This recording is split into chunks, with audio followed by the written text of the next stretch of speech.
Hi guys, so we are at page 297 featuring Shell Guide to the Body, still at pelvis and thigh. So this time we're going to be featuring the muscles, okay?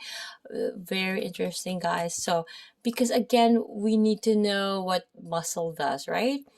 And if we know how the muscle works, we can be able to work these muscles individually. We can isolate them, right?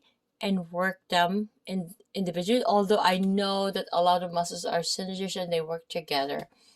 But again, synergistically, you can work these muscles and know how to properly strengthen your muscles, right? So if there's any imbalances as well, you can be able to work on these things. And again, the key to a proper posture is to have a proper muscle balance. Okay, looking at the image 6.45 here, it is more of a posterior view of the right hip and thigh. Okay, so my apologies. So we have here the the gluteus medius, and you have that tensor fascia lata. Again, guys, to be honest, so a lot of people are always in a flex shortened position, like me during the COVID times. By the way, I live in Toronto, Canada, but Filipino by nature. I've been sitting, being a couch potato during the COVID. I've run, walk once.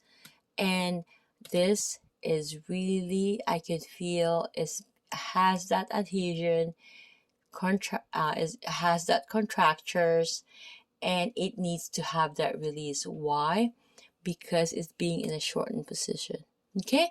And if this is in a shortened position, the iliotibial tract is also in a shortened position. Again, okay, I'm gonna go back to the gluteus maximus.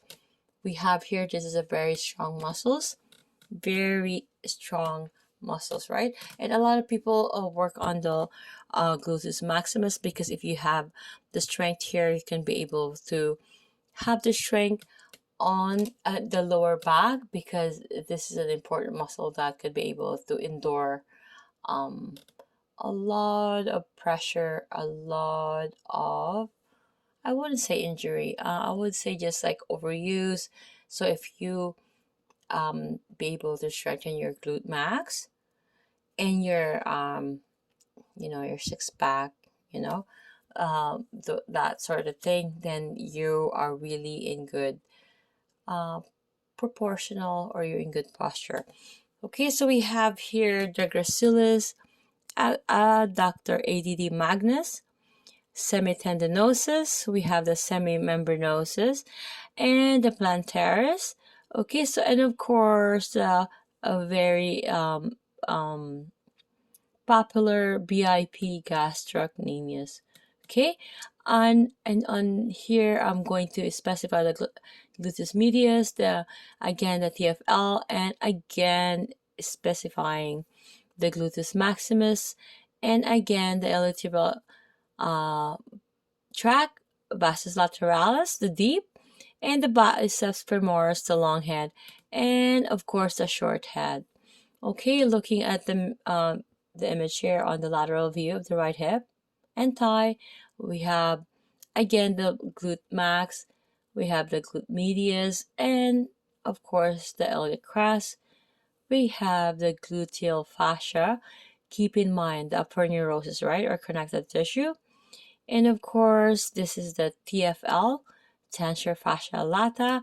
And again, it joined into an iliotibial tract. If you can see the gluteal fascia, and it just joined into the IT band. So, okay, this is the sartorius and rectus femoris. And again, I'm going to specify the iliotibial tract is, or IT band, is not really a muscle, but it's more so of a connective tissue. So we're not treating them. We are not doing any therapy the same way as we're treating a muscles. Okay, that's just FYI. So vastus lateralis here, we have here a biceps femoris, the long head, and of course the short head, and of course the head of the fibula. I'm gonna see you guys on page 298.